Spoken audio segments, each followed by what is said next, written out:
नमस्कार साथियों, स्वागत है आपके अपने चैनल पवार क्लासेस में। आज की सीरीज़ हम बाल मनोविज्ञान के अंदर वंशक्रम और वातावरण की भूमिका लेकर आए हैं, जिसमें टॉप 35 MCQs रहेंगे जो रीड्स और सभी टेट एग्ज़ाम्स के लिए स्पेशल रहेंगे। अगर पुराने मित्र हैं तो चैनल को लाइक करें, शेयर करें, और जो नए मित्र जुड़ रहे हैं वो चैनल को लाइक, सब्सक्राइब और शेयर करें। तो पिछली बार वाले क्लास में अपन ने 221 के वीडियोस पूरे क्वेश्चंस के वीडियो पूरे किए थे, जो 3 वीडियोस थे। आज ये चौथा वीडियो है जो वंशक्रम और वातावरण का से संबंधित रहेगा, और ये यूनिट फर्स्ट का है। तो चलते हैं पहले क्वेश्चन की ओर। टाइम वेस्ट किए बिना जल्दी जल्दी करवाते हैं, और आपको स्लो लगे तो आप स्पीड बढ़ा सकते हैं। ओके, तो पहले क्वेश्चन की ओर बढ़ते हैं। पहला क्वेश्चन आपके सामने सीधा सा क्वेश्चन है, अच्छा सा क्वेश्चन है। माता पिता व पूर्वजों द्वारा अर्जित गुणों और विशेषताओं को ग्रहण करने की प्रक्रिया क्या कहलाती है? पहला ऑप्शन आपके सामने वंशक्रम, दूसरा वातावरण, तीसरा अनुकूलन, चौथा है अनुरूपण। तो राइट आंसर क्या हो जाएगा इसका? इसका राइट आंसर हो जाएगा आपके, बताइए, ऑप्शन नंबर 1, वंशक्रम। भाई, माता पिता व पूर्वजों के द्वारा अर्जित जो गुण होंगे वो वंशक्रम या आनुवांशिकता से जो संबंधित होंगे वो होगा। अगला सवाल अच्छा सवाल, गर्भधारण अवस्था कितने दिनों की होती है भाई? 108 दिन, 280 दिन, 370 दिन या 250 दिन? तो इसका राइट आंसर क्या हो जाएगा? ऑप्शन नंबर कौन सा राइट होगा? ऑप्शन नंबर बी, 280 दिन। ठीक है, अगला सवाल, क्वेश्चन नंबर 3। विज्ञान के क्षेत्र में वंशानुक्रम के अध्ययन को प्रारंभ किसने किया था? डार्विन, फ्राइड, अरस्तु या प्लेटो? कौन सा राइट हो जाएगा चारों में से? तो चारों में से राइट हो जाएगा ऑप्शन नंबर ए, डार्विन।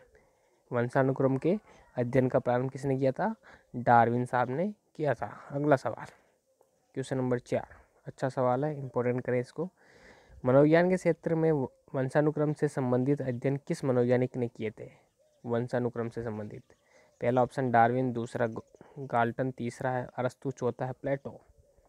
तो चौथे में राइट आंसर हो जाएगा आपका option number B, Galton. B write कर लें। ठीक है, अगला सवाल, 5 नंबर का सवाल देखेंगे। व्यक्ति को उसके माता पिता द्वारा पूर्वजों से जो प्रभाव प्राप्त होता है वही उसका वंशानुक्रम है। ये डेफिनेशन किसकी है? बहुत इंपॉर्टेंट डेफिनेशन है। किसकी है भाई ये डेफिनेशन? तो 5वें में राइट हो जाएगा आपका ऑप्शन नंबर 1, पीटरसन की ये डेफिनेशन है। ठीक है, पूर्वजों से प्रभाव जो प्राप्त होते हैं वो पीटरसन कहता है। अगला सवाल, छठा सवाल, अच्छा सवाल। वंशानुक्रम में सभी कारक आ जाते हैं जो व्यक्ति में जीवन आरंभ के समय उपस्थित होते हैं, जन्म के समय नहीं। ये परिभाषा किसकी है? बहुत इंपॉर्टेंट परिभाषा कर लें इसको भी। पहला है पीटरसन, दूसरा वुडवर्ड, तीसरा डिंकनेयर, चौथा है डगलस। तो छठे में राइट हो जाएगा आपका ऑप्शन नंबर बी, वुडवर्थ। ठीक है, बी राइट कर लें। अगला सवाल, 7वां सवाल देखेंगे। वंशानुक्रम कारक वे जन्मजात विशेषताएं हैं जो बालक में जन्म के समय पाई जाती है। ये परिभाषा किसकी है? डेफिनेशन पूछी जाएगी, पता है सभी को, विकास से यानी यूनिट फर्स्ट से डेफिनेशन अधिकतर पूछी जाती है, तो इस बार डेफिनेशन ज़्यादा है इसके अंदर। तो आप बताइए 7वें में राइट आंसर क्या हो जाएगा आपका? तो ऑप्शन नंबर सी राइट हो जाएगा आपका, Dinkmeyer. Peterson, Woodworth, Dinkmeyer और डगलस था, उसमें सी वाला आपका राइट हो जाएगा। अगला सवाल, 7वें नंबर का सवाल देखेंगे आप, बड़ा सवाल दिखता है। हाँ, क्वेश्चन नंबर 8 नंबर, माता पिता के शारीरिक एवं मानसिक विशेषताओं का संतानों में हस्तांतरण होना वंशक्रम है। ये परिभाषा किसकी है भाई? शारीरिक और मानसिक विशेषताएं जो संतानों में हस्तांतरण होने की जो वंशक्रम की ये तरीका कहलाता है, वो परिभाषा किसकी है? पहला ऑप्शन पीटरसन, दूसरा जेम्स ड्रेवर, तीसरा ट्राइलर और चौथा है नेयर यानी डिंक नेयर। ठीक है, तो इसका राइट आंसर हो जाएगा आपका 8 में option number B, James Drever right हो जाएगा। अगला सवाल, 9 नंबर का सवाल है, अच्छा सवाल है, बहुत अच्छा सवाल। हाँ, सवाल कह रहा है आपके सामने, नर व मादा के संयोग द्वारा माता के गर्भाशय में स्थित अंडकोश के संयोग से एक संयुक्त कोश का निर्माण होता है, इसे क्या कहा जाता है? इंपॉर्टेंट कर लिया, बहुत इंपॉर्टेंट। जाइगोट, दूसरा यॉक, तीसरा गुणसूत्र, चौथा है अंडा। तो 90 में राइट आंसर हो जाएगा आपका ऑप्शन नंबर 1 ए, जाइगोट कहलाएगा। बहुत इंपॉर्टेंट पर्सन है ये, इसको राइट कर ले, कई बार पूछा जाता है ऐसा सवाल। अगला सवाल 10वां सवाल है, एक संयुक्त कोश में गुणसूत्रों के कितने जोड़े होते हैं? पहला है 23 जोड़े, दूसरा 22 जोड़े, तीसरा है 26 जोड़े और चौथा है 28 जोड़े। अच्छा सवाल है, कौन सा राइट हो जाएगा? अपने गुणसूत्र के कितने जोड़े पूछा है, तो आपको राइट आंसर हो जाएगा आपका ऑप्शन नंबर ए, 23 जोड़े। ठीक है, अगला सवाल 11वां, अच्छा सवाल। पुरुषों में कौन से क्रोमोसोम्स पाए जाते हैं भाई? XX, XY, YY या X? अच्छा प्रश्न। तो ऑप्शन नंबर आपका कौन सा राइट हो जाएगा? सभी को आता है ये, तो ऑप्शन नंबर बी राइट हो जाएगा। मित्रों, अगर स्लो लग रहा है तो आप इसको स्पीड बढ़ा करके भी देख सकते हैं, ताकि आपका समय बच जाए, उसकी बचत हो सके। और नए हैं तो चैनल को लाइक, सब्सक्राइब और शेयर करें, पुराने मित्र लाइक करें। 12 नंबर का सवाल है, जब स्त्री पुरुष के XY क्रोमोसोम मिलते हैं तो जन्म होता है किसका? लड़का का, लड़की का, दोनों का या कोई नहीं? या स्त्री और पुरुष दोनों के जो क्रोमोसोम्स मिलेंगे, तो XY क्रोमोसोम्स मिलने पर कौन सा मतलब लिंग होगा पैदा? लड़का होगा या लड़की होगा या दोनों होगा? तो 12वें में राइट आंसर हो जाए आपका ऑप्शन नंबर 1। ठीक है, XY। ध्यान रहे, XY जो XX तो होता है वो स्त्री के अंदर होता है, और XY होता है वो पुरुष के अंदर होता है। इसलिए जो लिंग निर्धारण होता है, यानी लड़का लड़की डिपेंड करता है पुरुष के ऊपर, ना कि स्त्री के ऊपर। तो आप स्त्री को दोष नहीं दे सकते हैं, ये पुरुष के ऊपर ही निर्भर करता है कि लड़का पैदा होता है या लड़की। ठीक है, अगला सवाल, जुड़वा बच्चों के 2 रूप कौन से होते हैं? बताइए। समय मज, बंधुए मज, उपयुक्त दोनों। बताइए 13वें में राइट आंसर क्या हो जाएगा, या कोई नहीं? तो 13वें में राइट हो जाएगा आपका ऑप्शन नंबर सी, यानी समय मज भी होता है, बंधु मज भी, यानी दोनों होते हैं। ठीक है, तो सी वाला राइट कर लें। अगला सवाल 22 नंबर सवाल, 14 नंबर का सवाल अच्छा है। जब जीव के रूप, आकृति, अन्य गुणों में विचित्र समानता देखने को मिलती है तो उसे कहते हैं समय मज या बंधुए मज या उपयुक्त दोनों। इंपॉर्टेंट सवाल कर लें, ये नए टाइप का सवाल है। तो 14 नंबर में आपका राइट हो जाएगा ऑप्शन नंबर 1, समय मज। अगला सवाल है 15 नंबर का सवाल देखेंगे। इस वर्ण संकर होने पर भी प्रजातियां अपने विशुद्ध गुणों को बनाए रखने का प्रयत्न करती है, ये मेंडल के किस नियम को प्रतिपादित करती है? प्रधानता का, पृथकता का नियम, समानता का नियम या विभिन्नता का नियम? तो इसमें राइट आंसर हो जाएगा आपका 15 में option number B, already right किया हुआ था, पृथकता का नियम। ठीक है, सवाल को एक बार समझ लें।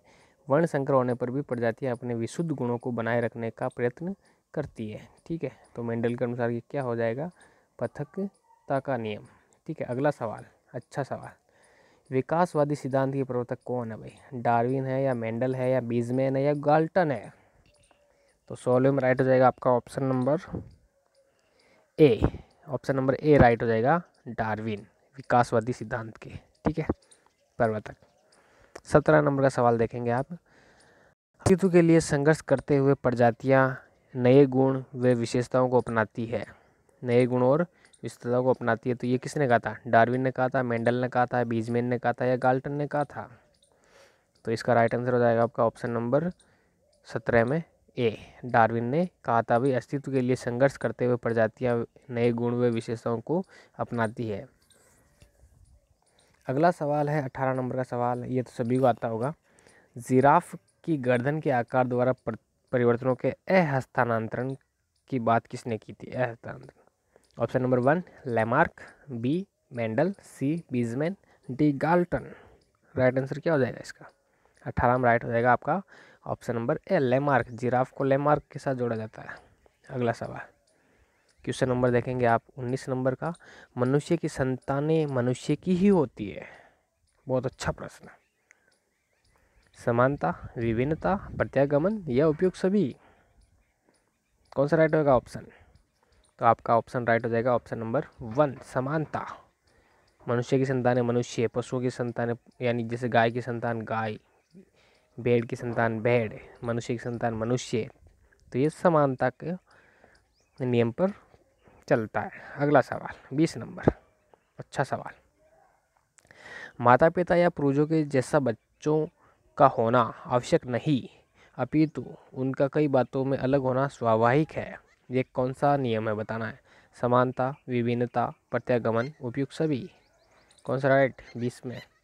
तो ऑप्शन नंबर आपका बी राइट हो जाएगा, विभिन्नता। ठीक है, ओके। अगला सवाल 21 नंबर, बौने माता पिता के बच्चे लंबे और अल्प बुद्धि माता पिता के बच्चे बुद्धिमान हो सकते हैं। ये वंशानुक्रम का कौन सा सिद्धांत है? ऑप्शन नंबर 1 समानता, दूसरा विभिन्नता, तीसरा प्रत्यागमन, चौथा उपयुक्त सभी, कौन सा राइट हो जाएगा ऑप्शन नंबर 21 वाले क्वेश्चन में? मित्रों माफ़ी चाहेंगे, आपको चिड़िया की आवाज़ आती होगी क्योंकि अभी हम प्रकृति की गोद में बैठ कर के वीडियो बना रहे हैं। थोड़ा अच्छा भी लग रहा है, फील हो रहा है एकदम पेड़ पौधों के बीच बैठ कर के वीडियो बनाना, सुकून मिल रहा है। तो गाँवों की बात अलग है, अच्छे से कोई ऑक्सीजन की कमी नहीं, आराम से शुद्ध हवा, शुद्ध खाना पीना, तो गाँव की बात अलग है। तो 21 में राइट आंसर कौन सा हो जाएगा मित्रों? आपके ऑप्शन नंबर सी राइट हो जाएगा, प्रत्यागमन। ठीक है, ये प्रश्न को पढ़ लेना, ये पहले पूछा हुआ है सवाल। अगला सवाल, जुड़वा बच्चे व सगे भाई बहनों के प्रयोग से अधिक मात्रा वाले के अधिक बुद्धि स्तर की बात किसने कही थी? बहुत ही प्रश्न इम्पोर्टेंट है ये भी। फ्रीमेन ने कहा था, कैलिकॉट या ड्यूक या गॉल्टन? चार ऑप्शन आपके सामने। 22 में राइट आंसर होगा ऑप्शन नंबर 1, फ्रीमेन ये बात करते हैं कि जुड़वा बच्चे व सगे भाई बहनों के प्रयोग से अधिक मात्रा वाले की अधिक बुद्धि स्तर की बात ये फ्रीमेन साहब करते हैं। अगला सवाल 23 नंबर का, अच्छा सवाल। सवाल देखेंगे, एक सेकेंड, हाँ सवाल देखेंगे। कैलिकॉक परिवार पर अध्ययन किस मनोवैज्ञानिक ने किया था? बहुत अच्छा प्रश्न। ऑप्शन नंबर 1 फ्रीमेन, दूसरा कैलिकॉक, तीसरा गोडार्ड, चौथा गाल्टन। राइट आंसर बताइए इसका। 23 में राइट आंसर हो जाएगा आपका ऑप्शन नंबर सी, गोडार्ड। सी राइट कर लें आप। 24 नंबर का सवाल, अच्छा सवाल, बहुत इंपॉर्टेंट सवाल मान के चलें आप इसको। बुद्धि और व्यक्तित्व के अन्य गुण रक्त द्वारा हस्तांतरित होते हैं, ये किसने कहा था? बहुत इंपॉर्टेंट सवाल मान के चले आप। गाल्टन ने, बेसिंगर ने, गोडार्ड ने या फ्रीमेन ने? 24 right answer option number 1, Galton. Okay, अगला सवाल 25, 10 समय मजों पर अध्ययन किस मनोवैज्ञानिक ने किया? ऑप्शन 1 गाल्टन, दूसरा बेसिंगर, तीसरा गोडार्ड, चौथा फ्रीमेन। 25 में राइट आंसर कौन सा होगा? 10 समय जो में ऑप्शन नंबर बी राइट करेंगे आप, बेसिंगर। ओके, अगला सवाल, अच्छा सवाल, इंपॉर्टेंट मान के चले। निम्न में से कौन सी पंक्ति वंशानुक्रम का महत्व प्रतिपादित करती है? पहली है बालक के विकास का अध्ययन संभव, दूसरा आंतरिक गुणों का ज्ञान संभव, तीसरा वंश परंपरा का अध्ययन संभव, चौथा है उपयुक्त सभी। 26 में राइट आंसर हो जाएगा आपका ऑप्शन नंबर डी, उपयुक्त सभी बात सही है भाई। अगला सवाल, बहुत अच्छा प्रश्न है भाई। वातावरण में वे सभी बाह्य तत्व आ जाते हैं जिन्होंने व्यक्ति को अपना जीवन प्रारंभ करने के लिए समय से प्रभावित किया है। ये परिभाषा किसकी है? वुडवर्थ, रॉस, एनास्टी या बोरिंग? 27 में राइट आंसर हो जाएगा आपका ऑप्शन नंबर 1, वुडवर्थ। ओके, अगला सवाल, बहुत ही अच्छा सवाल है। रीट 2015-16 में एक जो एग्ज़ाम हुआ था L1 के अंदर पूछा गया है। ठीक है, पहला पढ़ेंगे इसको। वातावरण में बाहरी शक्ति है जो हमें प्रभावित करती है, ये किसने कहा था? Woodworth, Ross, Anastasi, Boring? तो ये सवाल जिन्होंने पढ़ा होगा उसने राइट आंसर दिया होगा, ऑप्शन नंबर इसका बी राइट हो जाएगा, रॉस ने। ठीक है, बहुत ही अच्छा सवाल था, 2016 में पूछा हुआ सवाल था ये।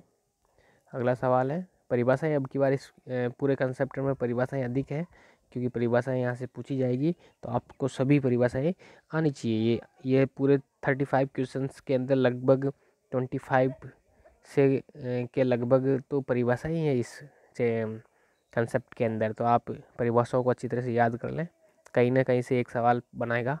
प्रत्येक वातावरण वह वस्तु है जो आनुवंशिकों के अतिरिक्त प्रत्येक वस्तु को प्रभावित करती है। ये किसने कहा था? पहला ऑप्शन वुडवर्थ, दूसरा रॉस, तीसरा एनास्टी, चौथा बोरिंग। 29 में राइट आंसर हो जाएगा आपका ऑप्शन नंबर कौन सा? सी। एनास्टी साहब ने कहते हैं कि प्रत्येक वातावरण वह वस्तु है जो आनुवंशिकों के अतिरिक्त प्रत्येक वस्तु को प्रभावित करती है, आनुवंशिकों के अलावा। ओके, अगला सवाल क्वेश्चन नंबर 30।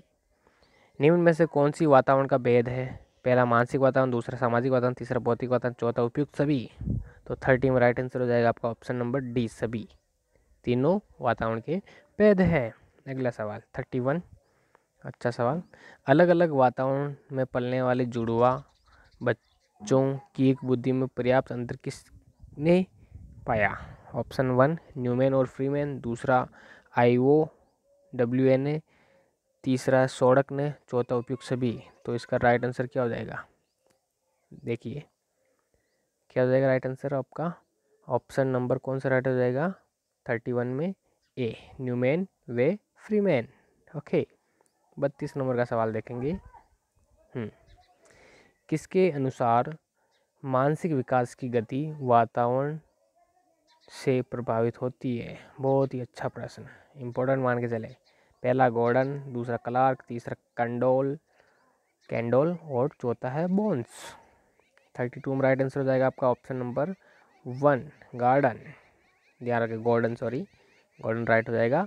मानसिक विकास की गति वातावरण से प्रभावित होती है। अगला सवाल 33। हाँ, सवाल देखेंगे आप।